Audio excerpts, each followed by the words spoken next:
untuk menutupi kebohongan-kebohongan yang sudah 8 tahun ini, tentu akan dicari kebohongan kecil untuk menutupi kebohongan-kebohongan besar itu.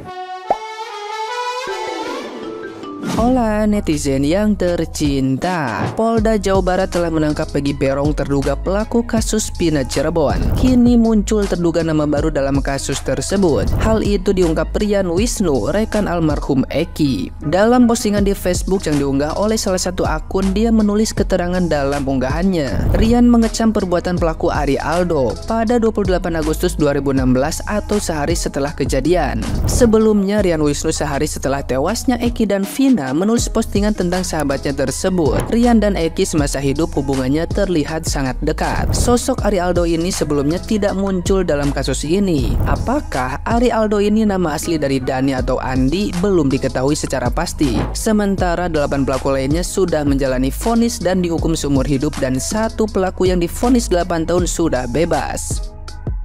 Nah, gimana nih menurut netizen yang terhormat? Silahkan berkomentar ya.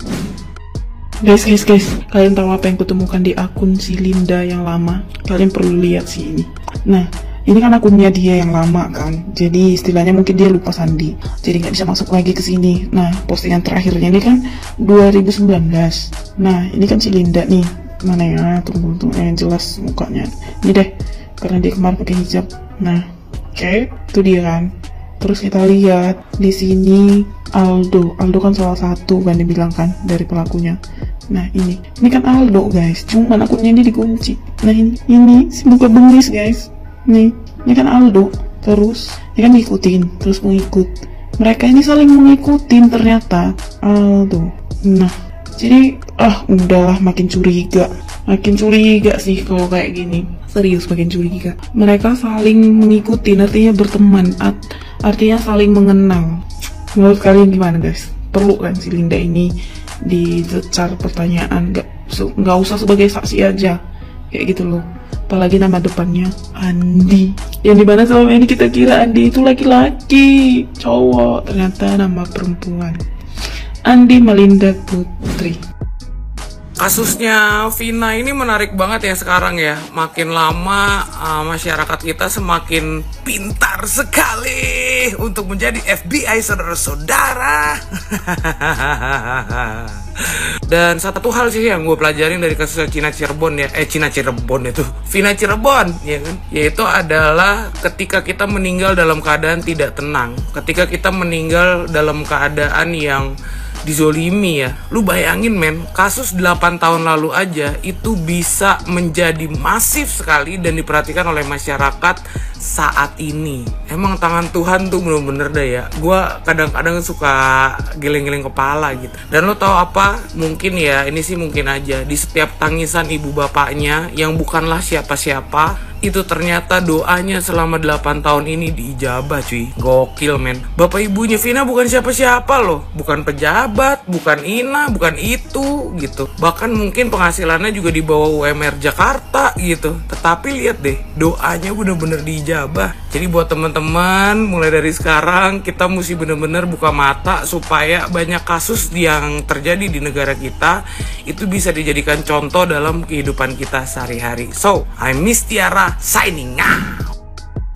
Pertanyaannya begini Bang Hotman, apakah kebohongan yang dimulai dari awal itu secara berantai oleh ketiga lembaga hukum kita ya?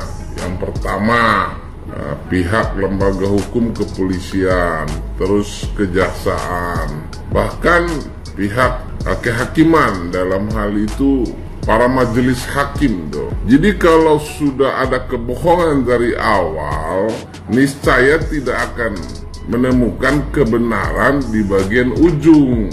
Nah, jelas untuk menutupi kebohongan-kebohongan yang sudah 8 tahun ini, tentu akan dicari kebohongan kecil untuk menutupi kebohongan-kebohongan besar itu.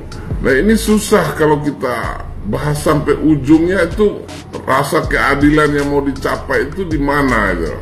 Sementara Peradilan sesatnya itu sudah dilakukan, putusannya sudah ada, manusianya sudah dikurung.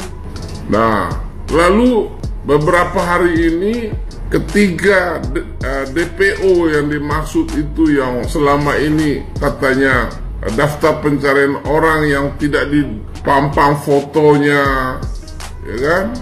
Tidak juga dicari, dugaannya begitu tuh.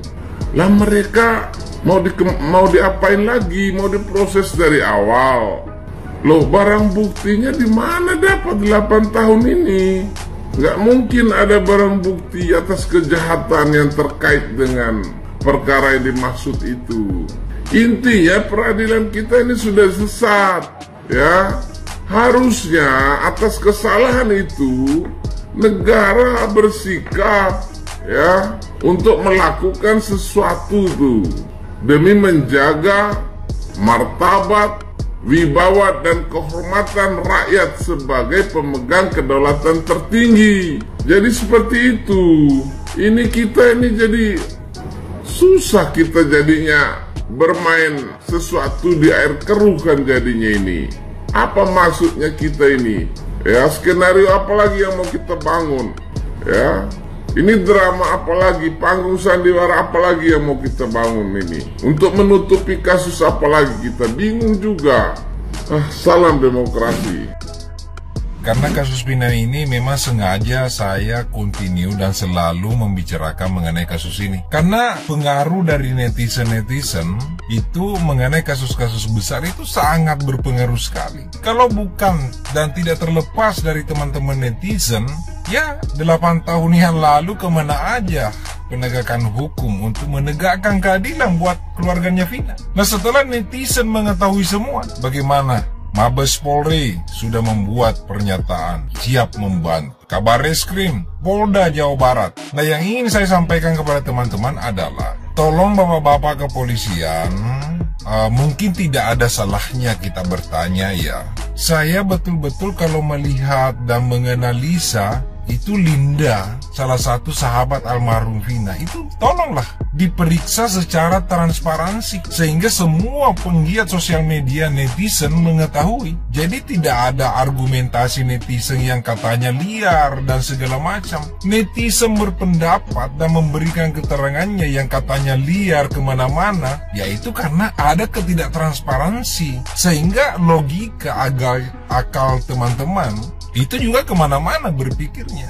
Nah, yang kedua adalah mungkin tidak ada salahnya ya sebagai pintu masuk atau dimintai keterangan, yaitu orang tua almarhum Eki yang sekarang jadi kalau nggak salah jadi Kapolsek. Itu tolonglah untuk dari pihak Polres atau Polda memeriksa atau meminta keterangan kepada bapaknya Eki almarhum. Mudah-mudahan beliau mengetahui dan cepat terbongkar kasus ini sehingga almarhum Eki mendapatkan keadilan, Vina juga mendapatkan keadilan. Nah, kenapa saya berbicara gini teman-teman? Karena kita ini hanya fokus kepada Vina, tetapi argumentasi untuk kepada almarhum Eki itu kecil sekali. Nah, Vina dan Eki adalah salah satu korban. Jadi Vina dan Eki harus mendapatkan keadilan. Mohon bapak-bapak kepolisian, Linda dan orang tua almarhum Eki tolong dimintai keterangan. Terima kasih. Apa komentar teman-teman? Biasa, baku hantam lewat komentar. Maaf ya kalau saya salah, sejauh ini perasaan saya ini ya, saya sebagai netizen itu hanya keluarga Vina yang mau menuntut keadilan. Sedangkan di sini ada dua korban, yaitu Vina dan Eki. Dan keluarganya Eki ini menurut saya untuk sekarang ini ya mereka tidak ada tindakan. Ini menurut saya ya, tapi entah menurut kalian semua yang melihat. Sejauh ini menurut saya hanya keluarga Vina lah yang menuntut keadilan, bagaimana keluarga Vina ini berusaha supaya Vina ini mendapat keadilan seadil-adilnya. Sedangkan keluarga Eki itu diam saja atau keep silent sampai sekarang. Ini menurut saya loh. Ini saya tidak setuju juga dengan keputusan daripada Polda Jabar ya, kalau memang benar bahwasannya dari 3 DPO karena si Peggy sudah ditangkap dan 2 DPO lagi itu dihilangkan ya. Gimana gitu ya. Sementara itu putusan pengadilan itu bersifat ingkrah loh, bahwasanya ada 3 DPO yang dinyatakan dan ada nama-namanya jelas. Jadi ngapain mesti harus dihilangkan? Kalau memang belum ketemu ya belum ketemu gitu, nggak usah dirilis bahwasannya 2 DPO itu mau dihilangkan. Gimana kalau misalnya yang 2 itu muncul ya dan kemudian tertangkap ya, misalnya dengan keluarga daripada korban, apakah itu nggak bisa lagi itu untuk dinaikkan, kan begitu. Jadi kalau memang pihak dari Polda Jabar memang belum menemukan 2 DPO tersebut, ya udah gitu loh. Artinya kita pun udah tahu kok bahwasannya Polda Jabar ini sudah bekerja keras untuk mencari para DPO ya kan. Begitu ditemukannya si Peggy, yaitu juga suatu prestasi juga. Hanya saja banyak masih pertanyaan-pertanyaan dari masyarakat ya, masih ada kejanggalan. Benarkah si Peggy ini adalah si pelakunya atau tidak? Karena dari dia sendiri mengatakan bahwasannya memang dia bukanlah pelakunya. Tapi kita juga tidak percaya 100%. Kita lihat bagaimana nanti untuk tahapan selanjutnya. Tapi yang jelas kita minta para netizen ya, meminta ataupun pihak dari korban sangat keberatan kalau misalnya 2 DPO itu dihilangkan. Oke ya, kepada Polda Jabar agar ini menjadi perhatian dan jangan sampai ini menjadi sesuatu yang jadi pertanyaan bagi para netizen dan ada kecurigaan-kecurigaan yang baru lagi muncul. Kita maunya nih masalah clear dan keadilan itu bisa ditegakkan di negeri kita ini ya. Oke, justice for Vina and Eki.